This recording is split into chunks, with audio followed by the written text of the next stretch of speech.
3. Ancient Egypt.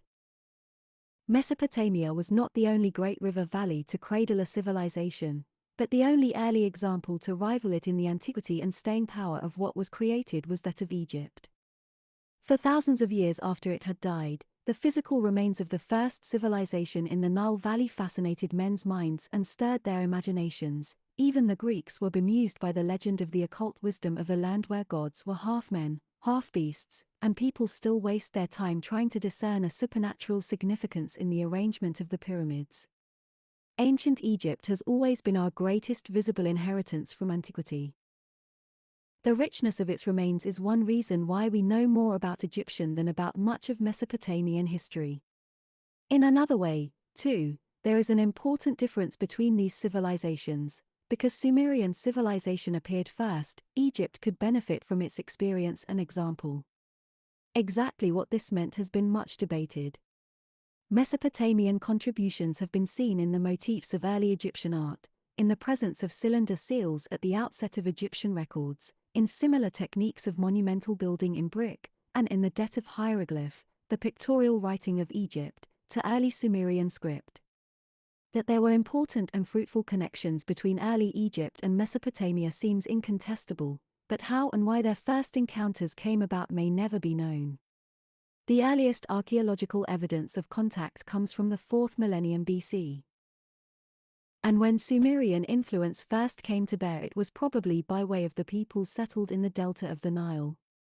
It operated there at the very north of the feature which above all differentiated Egypt's history from that of any other center of civilization, the Nile itself, the heart of Egypt's prehistory as of its history.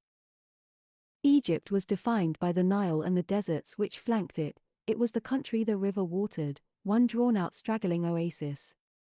In prehistoric times it must also have been one great marsh, 600 miles long, and, except in the delta, never more than a few miles wide. From the start, the annual floods of the river were the basic mechanism of the economy and set the rhythm of life on its banks. Farming gradually took root in the beds of mud deposited higher and higher year by year, but the first communities must have been precarious and their environment semi-aquatic. Much of their life has been irrecoverably swept away to the delta silt beds. What remain of the earliest times are things made and used by the peoples who lived on the edge of the flood areas or on occasional rocky projections within it or at the valley sides. Before 4000 BC, they began to feel the impact of an important climatic change. Sand drifted in from the deserts and desiccation set in. Armed with elementary agricultural techniques, these people could move down to work the rich soils of the floodplain. From the start, therefore, the river was the bringer of life to Egypt. It was a benevolent deity whose never-failing bounty was to be thankfully received, rather than the dangerous, menacing source of sudden, ruinous inundations like those in which the men of Sumer struggled to make land out of a watery waste. It was a setting in which agriculture, though introduced later than in the Levant or Anatolia, gave a quick and rich return and perhaps made possible a population explosion which released its human and natural resources. Although, as signs of contact in the 4th millennium BC show, Sumerian experience may have been available as a fertilizing element, it cannot be said that it was decisive. There always existed a potential for civilization in the Nile Valley and it may have needed no external stimulus to discharge it. It is at least obvious, when Egyptian civilization finally emerged, that it was unique, unlike anything we can find elsewhere. The deepest roots of this civilization have to be pieced together from archaeology and later tradition. They reveal settled peoples in Upper Egypt, the south, that is, up the Nile, in Neolithic times. From about 5000 BC such peoples were hunting, fishing, gathering crops and, finally, embarking on purposeful cultivation in the valley. They lived in villages grouped around market centers and seemed to have belonged to clans which had animals as symbols or totems. These they copied on their pottery. This was the basis of the eventual political organization of Egypt, which began with the emergence of clan chiefs controlling the regions inhabited by their followers.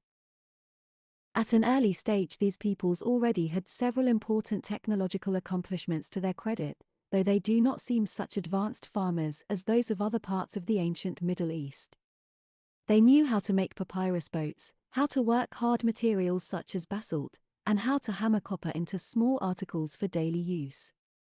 They were, that is to say, pretty accomplished well before the dawn of written record, with specialist craftsmen and, to judge by their jewels, well-marked distinctions of class or status. Then, somewhere about the middle of the fourth millennium, there is an intensification of foreign influences, apparent first in the north, the Delta. Signs of trade and contact with other regions multiply, notably with Mesopotamia, whose influence is shown in the art of this era. Meanwhile, hunting and occasional farming give way to a more intense cultivation. In art, the bas-relief appears, which is to be so important later in the Egyptian tradition. Copper goods become more plentiful. Everything seems suddenly to be emerging at once, almost without antecedents, and to this epoch belongs the basic political structure of the future kingdom. It was twofold. At some time in the fourth millennium there solidified two kingdoms, one northern, one southern, one of Lower and one of Upper Egypt. This is interestingly different from Sumer. There were no city-states. Egypt seems to move straight from pre-civilization to the government of large areas. Egypt's early towns were the marketplaces of agriculturalists. The agricultural communities and clans coalesced into groups which were the foundation of later provinces. Egypt was to be a political entity 700 years before Mesopotamia, but even later she would have only a restricted experience of city life. Of the kings of the two Egypts we know little until about 3200 BC, but we may guess that they were the eventual winners in centuries of struggles to consolidate power over larger and larger groups of people. It is about the same time that the written record begins, and this must have been important in the consolidation of power. Because writing is already there at the beginning of the Egyptian story, furthermore, something more like a continuous historical account of the Egyptian civilization can be put together than in the case of Sumer. In Egypt, writing was used from its first appearance not merely as an administrative and economic convenience but to record events on monuments and relics intended to survive. In about 3200 BC, the records tell us, a great king of Upper Egypt, Mens, conquered the north. Egypt was thus unified in a huge state, running up the river as far as Abu Simbel. It was to be even bigger and to extend even further up the great river which was its heart, and it was also to undergo disruption from time to time, but this is effectively the beginning of a civilization which was to survive into the age of classical Greece and Rome. For nearly 3,000 years, 1.5 times the life of Christianity, Egypt was a historical entity, for much of it a source of wonder and focus of admiration. In so long a period much happened and we by no means know all of it. Yet the stability and conservative power of Egyptian civilization are more striking than its vicissitudes. Roughly speaking, that civilization's greatest days were over by about 1000 BC. Before that date, Egyptian history can most easily be visualized in 5 big traditional divisions. 3 of these are called, respectively, the Old, Middle and New Kingdoms. They are separated by 2 others called the First and Second Intermediate Periods. Very roughly, the 3 kingdoms are periods of success or at least of consolidated government. The 2 intermediate stages are interludes of weakness and disruption from external and internal causes. The whole scheme can be envisaged as a kind of layer cake, with 3 tiers of different flavors separated by 2 of somewhat formless jam. This is by no means the only way of understanding Egyptian history, nor for all purposes the best. Many scholars prefer to set out ancient Egyptian chronology in terms of 31 dynasties of kings, a system which has the great advantage of being related to objective criteria. It avoids perfectly proper but awkward disagreements about whether, for example, the first dynasties should be put in the Old Kingdom or distinguished as a separate archaic period, or about the line to be drawn at the beginning or end of the intermediate eras. Nonetheless, the 5-part scheme is sufficient for our purposes, if we also distinguish an archaic prelude. A recent dating presentation and dynastic synchronization is as follows. Dynasties. I2. Proto-dynastic c.3000 to 2686 BC. 3-8. Old Kingdom 2686 to 2160 BC. 9-11. First Intermediate 2160 to 2055 BC. 12-14. Middle Kingdom 2055 to 1650 BC. 15-17. Second Intermediate 1650 to 1550 BC. 18-20. New Kingdom 1550 to 1069 BC. This takes us down to the time at which, as in Mesopotamian history, there is something of a break as Egypt is caught up in a great series of upheavals originating outside its own boundaries to which the overworked word crisis can reasonably be applied. True, it is not until several more centuries have passed that the old Egyptian tradition really comes to an end. Some modern Egyptians insist on a continuing sense of identity among Egyptians since the days of the pharaohs. Nonetheless, somewhere about the beginning of the first millennium BC is one of the most convenient places at which to break the story, if only because the greatest achievements of the Egyptians were by then behind them. These were above all the work of and centered in the monarchical state. The state form itself was the expression of Egyptian civilization. It was focused first at Memphis, whose building was begun during the lifetime of Men's and which was the capital of the Old Kingdom.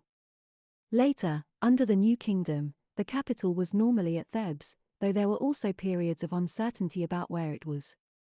Memphis and Thebes were great religious centers and palace complexes. They did not really progress beyond this to true urbanism. The absence of cities earlier was politically important, too. Egypt's kings had not emerged, as Sumer's had, as the big men in a city-state community which originally deputed them to act for it. Nor were they simply men who, like others, were subject to gods who ruled all men, great or small. They were mediators between their subjects and unearthly powers. The tension of palace with temple was missing in Egypt, and when Egyptian kingship emerges it is unrivaled in its claims. The pharaohs were to be gods, not servants of gods. It was only under the New Kingdom that the title pharaoh came to be applied personally to the king.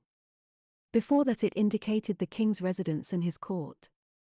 Nonetheless, at a much earlier stage Egyptian monarchs already had the authority which was so to impress the ancient world. It is expressed in the exaggerated size with which they are depicted on the earliest monuments. This they inherited ultimately from prehistoric kings who had a special sanctity because of their power to assure prosperity through successful agriculture. Such powers are attributed to some African rainmaker kings even today. In ancient Egypt they focused upon the Nile. The pharaohs were believed to control its annual rise and fall, life itself, no less, to the riparian communities. The first rituals of Egyptian kingship known to us are concerned with fertility, irrigation and land reclamation.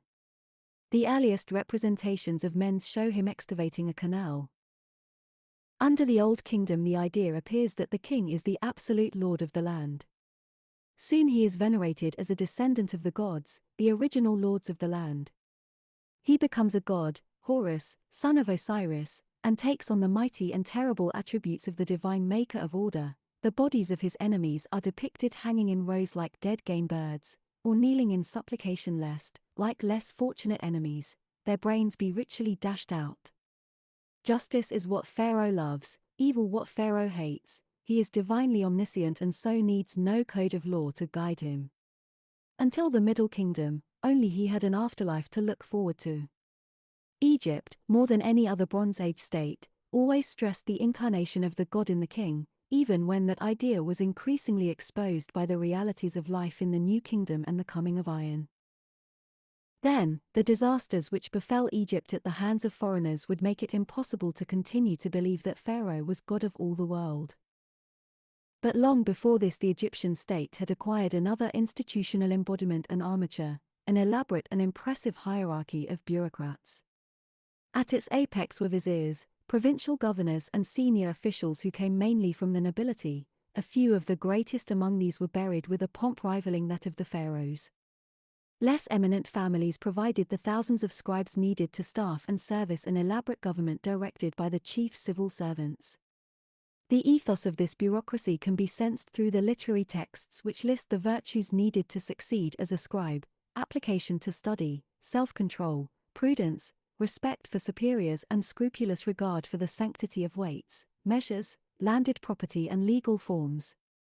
The scribes were trained in a special school at Thebes, where not only the traditional history and literature and command of various scripts were taught, but, it seems, surveying, architecture and accountancy also. The bureaucracy directed a country most of whose inhabitants were peasants. They cannot have lived wholly comfortable lives, for they provided both the conscript labor for the great public works of the monarchy and the surplus upon which a noble class, the bureaucracy and a great religious establishment could subsist. Yet the land was rich and was increasingly mastered with irrigation techniques established in a pre-dynastic period, probably one of the earliest manifestations of the unsurpassed capacity to mobilize collective effort which was to be one of the hallmarks of Egyptian government. Vegetables, barley and emmer were the main crops of the fields laid out along the irrigation channels. The diet they made possible was supplemented by poultry, fish and game, all of which figure plentifully in Egyptian art. Cattle were in use for traction and ploughing at least as early as the Old Kingdom. With little change, this agriculture remained the basis of life in Egypt until modern times. It was sufficient to make her the granary of the Roman Empire.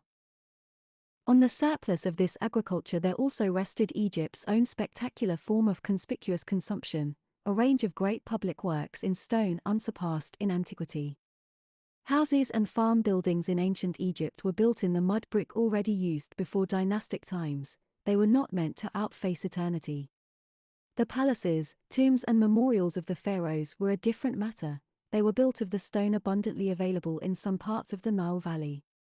Though they were carefully dressed with first copper and then bronze tools and often elaborately incised and painted, the technology of utilizing this material was far from complicated. Egyptians invented the stone column, but their great building achievement was not so much architectural and technical as social and administrative. What they did was based on an unprecedented and almost unsurpassed concentration of human labor. Under the direction of a scribe, thousands of slaves and conscripts, and sometimes regiments of soldiers, were deployed to cut and manhandle into position the huge masses of Egyptian building. With only such elementary assistance as was available from levers and sleds, no winches, pulleys, blocks or tackle existed, and by the building of colossal ramps of earth, a succession of still startling buildings was produced. They began under the Third Dynasty. The most famous are the pyramids, the tombs of kings, at Saqqara, near Memphis.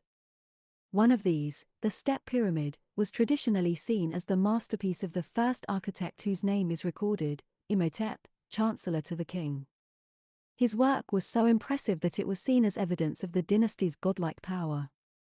It and its companions rose without peer over a civilization which until then lived only in dwellings of mud.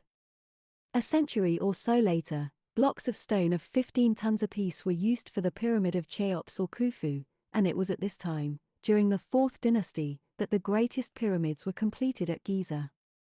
Cheops's pyramid was 20 years in the building. The legend that 100,000 men were employed upon it is now thought to be an exaggeration, but many thousands must have been, and the huge quantities of stone, 5 to 6 million tons, were brought from as far as 500 miles away. This colossal construction is perfectly orientated in its sides, 750 feet long, vary by less than 8 inches, only about 0.09%. The pyramids were the greatest evidence of the power and self-confidence of the pharaonic state.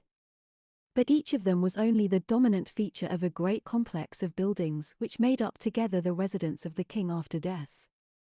At other sites there were great temples, palaces, the tombs of the Valley of the Kings. These huge public works were in both the real and figurative sense the biggest things the Egyptians left to posterity. They make it less surprising that the Egyptians were later also reputed to have been great scientists. People could not believe that these huge monuments did not rest on the most refined mathematical and scientific skills. Yet this is an invalid inference and untrue.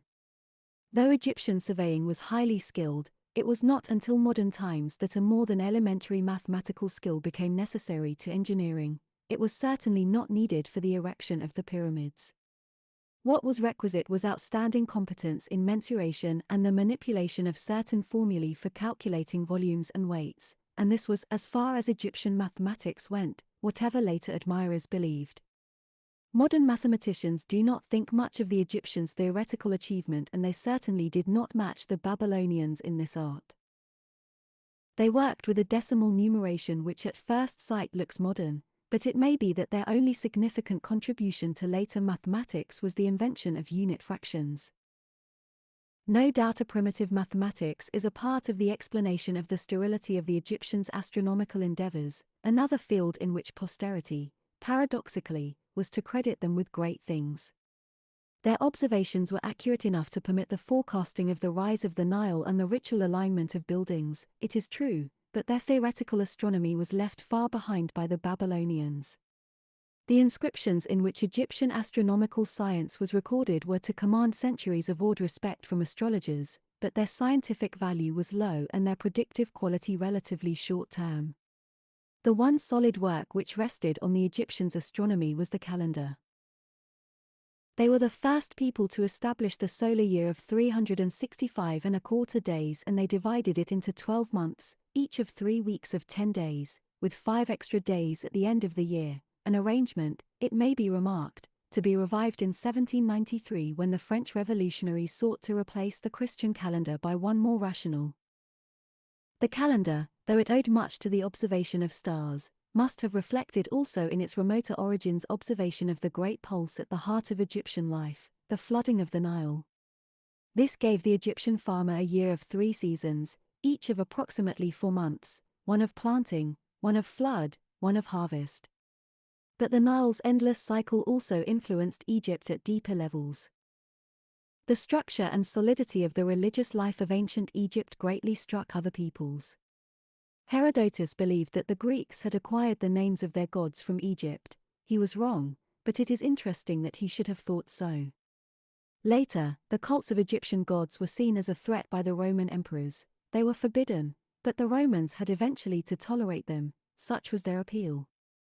Mumbo-jumbo and charlatanry with an Egyptian flavor could still take in cultivated Europeans in the 18th century. An amusing and innocent expression of the fascination of the myth of ancient Egypt could still be seen in recent times in the rituals of the Shriners, the fraternities of respectable American businessmen who paraded about the streets of small towns on great occasions improbably attired in fezzes and baggy trousers.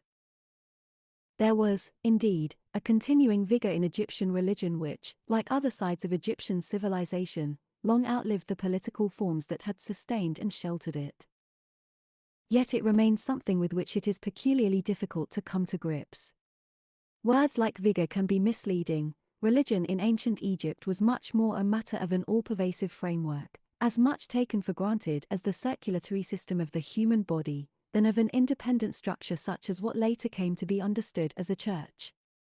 There were, of course, religious personnel, priesthoods associated with particular cults and places, and already under the Old Kingdom some of their priests had status sufficient to ensure their burial in expensive tombs.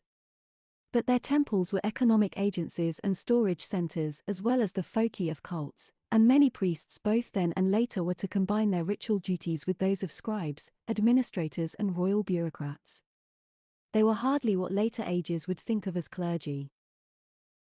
Egyptian religion is best seen not as a dynamic, lively social force, but as a way of dealing with reality by managing different parts of an unchanging cosmos. Yet even to say that requires qualifications. We have to remember that concepts and distinctions which we take for granted in assessing, and even talking about, the mentalities of other ages did not exist for the men whose minds we seek to penetrate. The boundary between religion and magic, for example, hardly mattered for the ancient Egyptian, though he might be well aware that each had its proper efficacy. It has been said that magic was always present as a kind of cancer in Egyptian religion. The image is too evaluative, but expresses the intimacy of the link. Another distinction lacking to ancient Egypt was the one most of us make automatically between the name and the thing. For the ancient Egyptian, the name was the thing, the real object we separate from its designation was identical with it. So might be other images. The Egyptians lived in symbolism as fishes do in water, taking it for granted, and we have to break through the assumptions of a profoundly unsymbolic culture to understand them. A whole worldview is therefore involved in appreciating the meaning and role of religion in ancient Egypt. At the outset, there is overwhelming evidence of its importance. For almost the whole duration of their civilization, the ancient Egyptians show a remarkably uniform tendency to seek through religion a way of penetrating the variety of the flow of ordinary experience so as to reach a changeless world most easily understood through the life the dead lived there. Perhaps the pulse of the Nile is to be detected here, too. Each year it swept away and made new, but its cycle was ever recurring, changeless, the embodiment of a cosmic rhythm.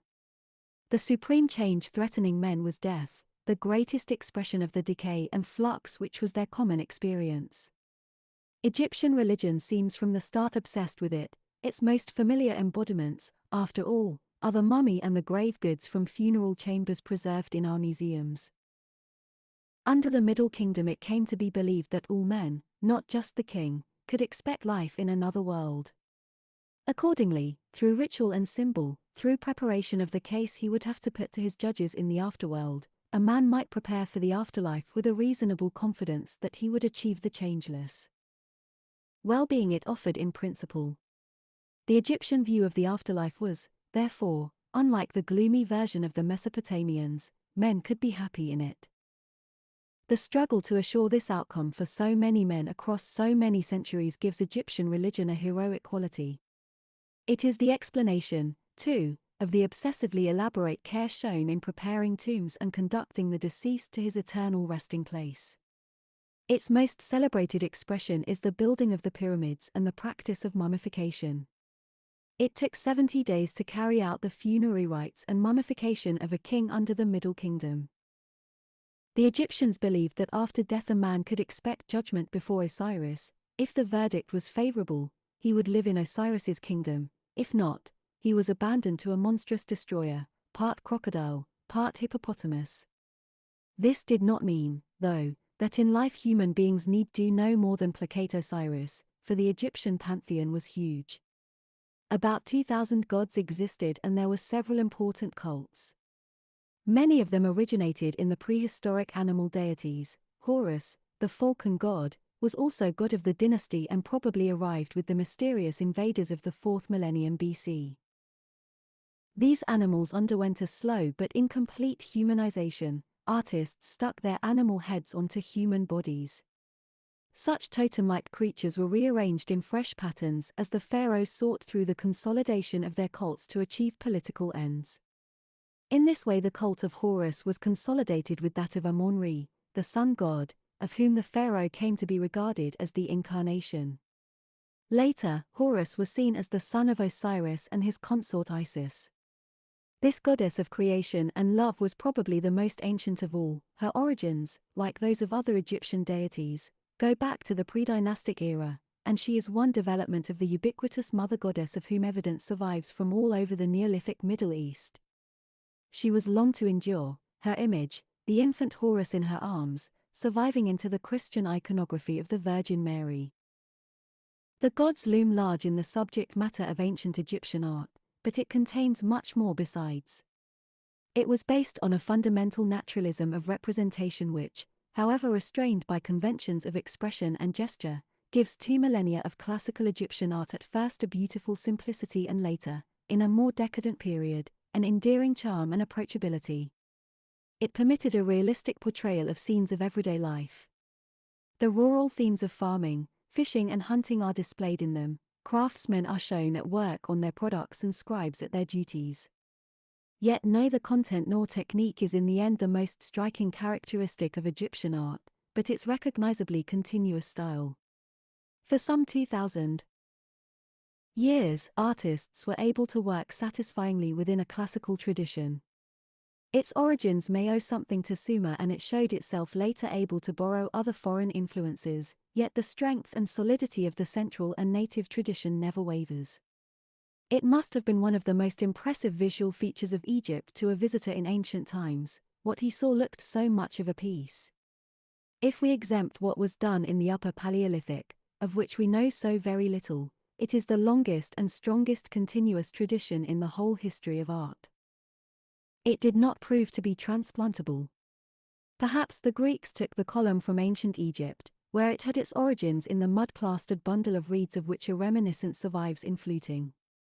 What is clear apart from this is that although the monuments of Egypt continuously fascinated artists and architects of other lands, the result, even when they exploited them successfully for their own purposes, was always superficial and exotic. Egyptian style never took root anywhere else. It pops up from time to time down the ages as decoration and embellishment, fluted columns, sphinxes and serpents on furniture, an obelisk here, a cinema there. Only one great integral contribution was made by Egyptian art to the future, the establishment, for the delineation of the huge incised and painted figures on the walls of tombs and temples, of the classical canons of proportion of the human body. These were to pass through the Greeks, and European artists would still be fascinated by them as late as Leonardo, although by then the contribution was theoretical, not stylistic. Another great artistic achievement not confined to Egypt, though exceptionally important there, was calligraphic. It seems that Egyptians deliberately took the Sumerian invention of representing sounds rather than things, but rejected cuneiform. They invented, instead, hieroglyphic writing. Instead of the device of arranging the same basic shape in different ways which had been evolved in Mesopotamia, they deliberately chose lifelike little pictures or near pictures. It was much more decorative than cuneiform, but also much harder to master. The first hieroglyphs appear before 3000 BC, the last example of which we know was written in AD 394. Nearly 4,000 years is an impressively long life for a calligraphy. But the uninitiated could still not read it for another 14.5 centuries after its disuse, until a French scholar deciphered the inscription on the Rosetta Stone, brought back to France after its discovery by archaeologists accompanying Napoleon's army in Egypt.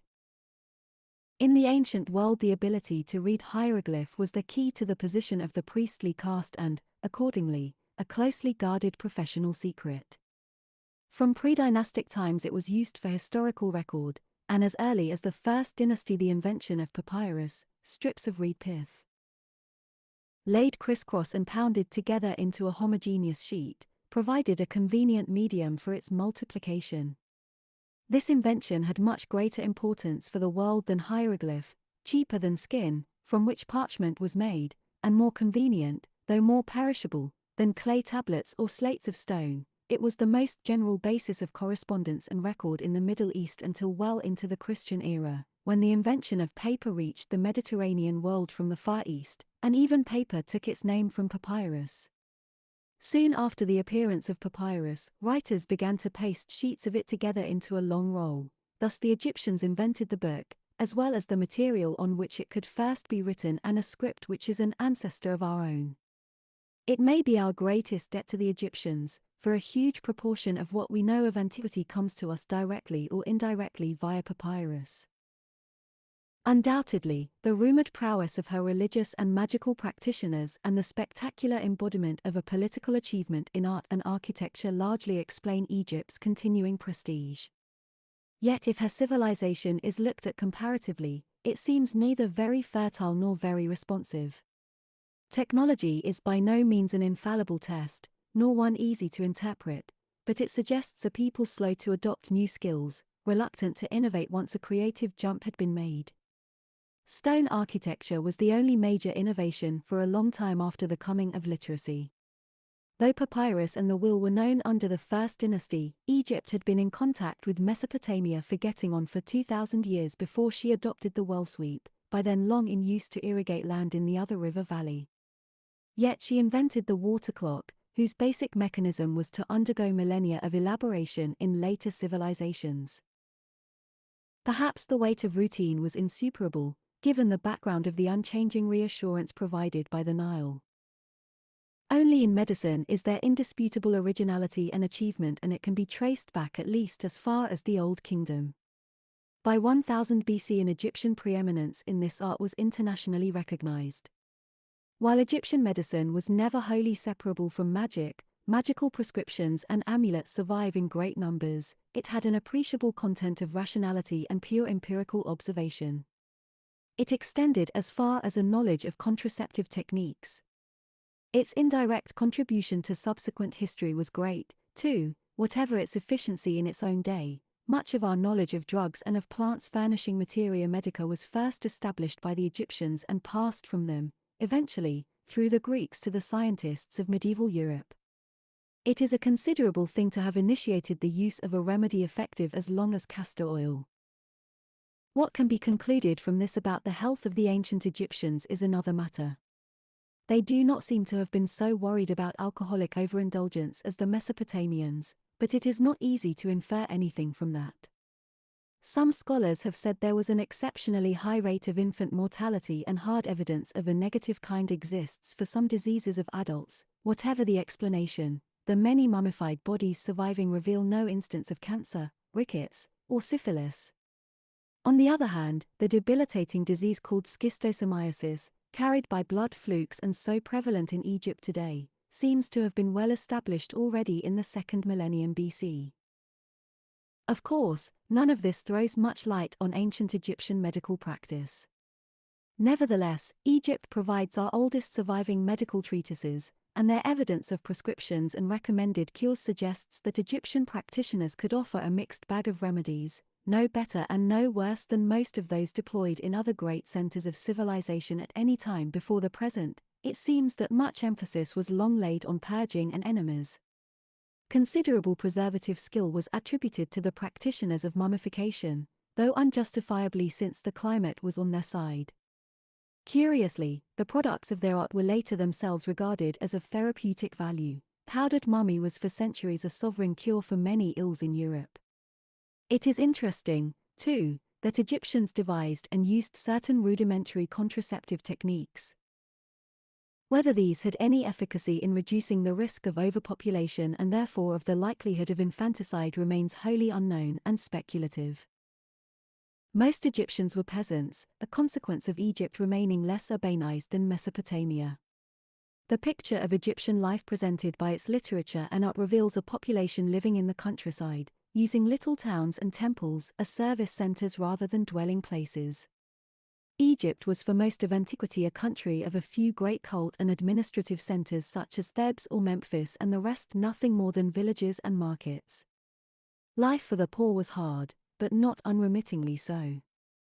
The major burden must have been conscript labor services. When these were not exacted by pharaoh, then the peasant would have considerable leisure at those times when he waited for the flooding Nile to do its work for him. The agricultural base was rich enough, too, to sustain a complex and variegated society with a wide range of craftsmen. About their activities we know more than of those of their Mesopotamian equivalents, thanks to stone carvings and paintings. The great division of this society was between the educated, who could enter the state service, and the rest. Slavery existed but, it appears, was less fundamental an institution than the forced labor demanded of the peasantry. Tradition in later times remarked upon the seductiveness and accessibility of Egyptian women. With other evidence it helps to give an impression of a society in which women may have been more independent and perhaps enjoyed higher status than elsewhere. Doubtless too much weight can be given to an art which depicts court ladies clad in the fine and revealing linens which the Egyptians came to weave, exquisitely coiffured and jeweled, wearing the carefully applied cosmetics to whose provision Egyptian commerce gave much attention. We should not lean too strongly on this, but our impression of the way in which women of the Egyptian ruling class were treated is important, and it is one of dignity and independence. The pharaohs and their consorts, and other noble couples, are sometimes depicted, too, with an intimacy of mood found nowhere else in the art of the ancient Middle East before the 1st millennium BC. And suggestive of a real emotional equality, it can hardly be accidental that this is so. The beautiful and charming women who appear in many of the paintings and sculptures may reflect also the outcome of a certain political importance for their sex which was lacking elsewhere. The throne theoretically, and often in practice, descended through the female line. An heiress brought to her husband the right of succession, hence there was much anxiety about the marriage of princesses. Many royal marriages were of brother and sister, without apparently unsatisfactory genetic effects. Some pharaohs married their daughters, but perhaps to prevent anyone else marrying them rather than to ensure the continuity of the divine blood, which could be achieved through concubines. Such a standing must have made royal ladies influential personages in their own right. Some exercised important power and one even occupied the throne, being willing to appear richly bearded and in a man's clothes, and taking the title of pharaoh. True, it was an innovation which seems not to have been wholly approved. There is also much femininity about the Egyptian pantheon, notably in the cult of Isis, which is suggestive. Literature and art stress a respect for the wife and mother which goes beyond the confines of the circle of the notables. Both love stories and scenes of family life reveal what was at least thought to be an ideal standard for society as a whole, and it emphasizes a tender eroticism, relaxation and informality, and something of an emotional equality of men and women. Some women were literate. There is even an Egyptian word for a female scribe, and evidence of the existence of two such has been found, but there were, of course, not many occupations open to women except those of priestess or prostitute. If they were well off, however, they could own property and their legal rights seem in most respects to have been akin to those of women in the Sumerian tradition. It is not easy to generalize over so long a period as that of Egyptian civilization, but such evidence as we have from ancient Egypt leaves an impression of a society with a potential for personal expression by women not found among many later peoples until modern times. So impressive is the solidity and material richness of Egyptian civilization in retrospect, so apparently unchanging, that it is even more difficult than in the case of Mesopotamia to keep in perspective its relations with the world outside or the ebb and flow of authority within the Nile Valley. There are huge tracts of time to account for. The Old Kingdom alone, on the shortest reckoning, has a history 2.5 times as long as that of the United States, and so much happened under the Old Kingdom that often no central narrative is possible. Relations with neighbors were not remarkable, though a series of expeditions was mounted against the peoples of Palestine towards the end of the Old Kingdom. The first intermediate period which followed saw the position reversed and Egypt was invaded, rather than being the invader. No doubt weakness and division helped Asian invaders to establish themselves in the valley of the Lower Nile. There is a strange comment that the highborn are full of lamentation but the poor are jubilant. Squalor is throughout the land, strangers have come into Egypt. Rival dynasties appeared near modern Cairo, the grasp of Memphis flagged. The next great period of Egyptian history was the Middle Kingdom, effectively inaugurated by the powerful Amenemhet I, who reunified the kingdom from his capital at Thebes. For about a quarter millennium after 2000 BC, Egypt enjoyed a period of recovery whose repute may owe much to the impression, which comes to us through the records, of the horrors of the intermediate period. Under the Middle Kingdom there was a new emphasis on order and social cohesion. The divine status of the pharaoh subtly changes. Not only is he God, but it is emphasized that he is descended from gods and will be followed by gods. The eternal order will continue unshaken after bad times have made men doubt. It is certain, too, that there was expansion and material growth. Great reclamation work was achieved in the marshes of the Nile. Nubia, to the south, between the first and third cataracts, was conquered and its gold mines fully exploited. Egyptian settlements were founded even further south, too, in what was later to be a black African kingdom called Kush. Trade leaves more elaborate traces than ever before and the copper mines of the Sinai were now exploited again. Theological change also followed. There was something of a consolidation of cults under the god Amon-Re which reflected political consolidation. Yet the Middle Kingdom ended in political upheaval and dynastic competition. The second intermediate period of roughly 100 years was marked by another and far more dangerous incursion of foreigners. These were the Hyksos, probably an Asian people using the military advantage of the iron-fitted chariot to establish themselves in the Nile Delta as overlords to whom the Ban dynasties at times paid tribute. Not much is known about them. Seemingly, they took over Egyptian conventions and methods, and even maintained the existing bureaucrats at first, but this did not lead to assimilation. Under the 18th dynasty, the Egyptians evicted the Hyksos in a war of peoples. This was the start of the New Kingdom, whose first great success was to follow up victory in the years after 1570 BC by pursuing the Hyksos into their strongholds in South Canaan. In the end, the Egyptians occupied much of Syria and Palestine. The New Kingdom in its prime was internationally so successful and has left such rich physical memorials that it is difficult not to think that the Hyksos' domination must have had a cathartic or fertilizing effect. There was under the 18th dynasty almost a renaissance of the arts, a transformation of military techniques by the adoption of Asiatic devices such as the chariot, and, above all, a huge consolidation of royal authority. It was then that a female, Hatshepsut, for the first time occupied the throne in a reign notable for the expansion of Egyptian commerce, or so her mortuary temple seems to show.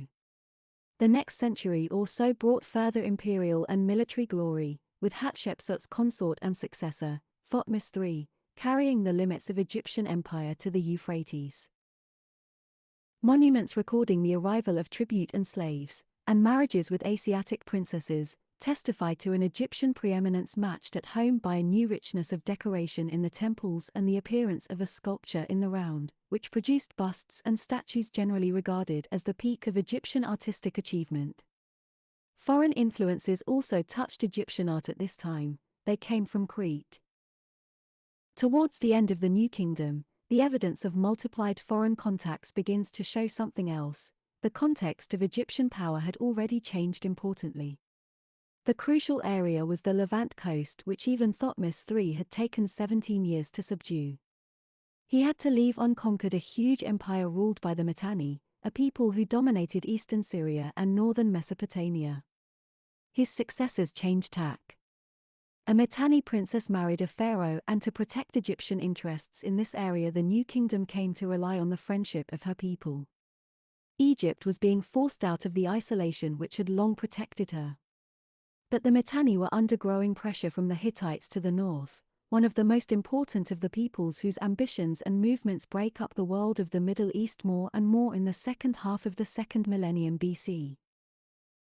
We know a lot about the preoccupations of the New Kingdom at an early stage in this process because they are recorded in one of the earliest collections of diplomatic correspondence, for the reigns of Amenhotep III and IV, c. 1400–1362 BC.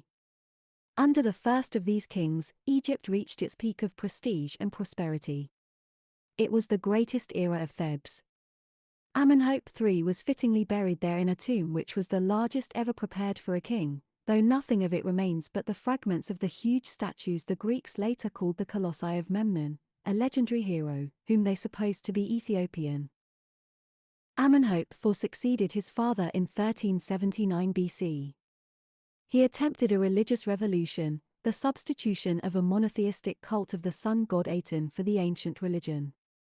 To mark his seriousness, he changed his name to Akhenaten and founded a new city at Amarna, 300 miles north of Thebes, where a temple with a roofless sanctuary open to the sun's rays was the center of the new religion.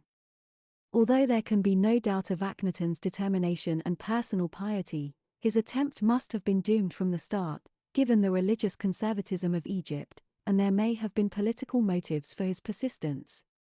Perhaps he was trying to recover power usurped by the priests of Amun-Re. Whatever the explanation, the opposition Akhenaten provoked by this religious revolution helped to cripple him on other fronts.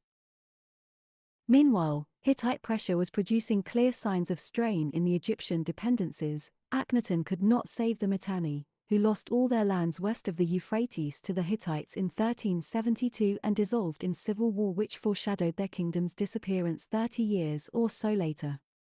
The Egyptian sphere was crumbling. There were other motives, perhaps, than religious outrage for the later exclusion of Akhenaten's name from the official list of kings. His successor bore a name which is possibly the most widely known of those from ancient Egypt. Amenhotep IV had changed his own name to Akhenaten because he wished to erase the reminiscence of the cult of the old god Amon. His successor and son-in-law changed his name from Tutankhaten to Tutankhamun to mark the restoration of the old cult of Amon and the collapse of the attempted religious reform. It may have been gratitude for this that led to the magnificent burial in the Valley of the Kings that was given to Tutankhamun after only a short and otherwise unremarkable reign. When he died, the New Kingdom had 2 centuries of life ahead, but their atmosphere is one of only occasionally interrupted and steadily accelerating decline. Symptomatically, Tutankhamun's widow arranged to marry a Hittite prince, though he was murdered before the ceremony could take place.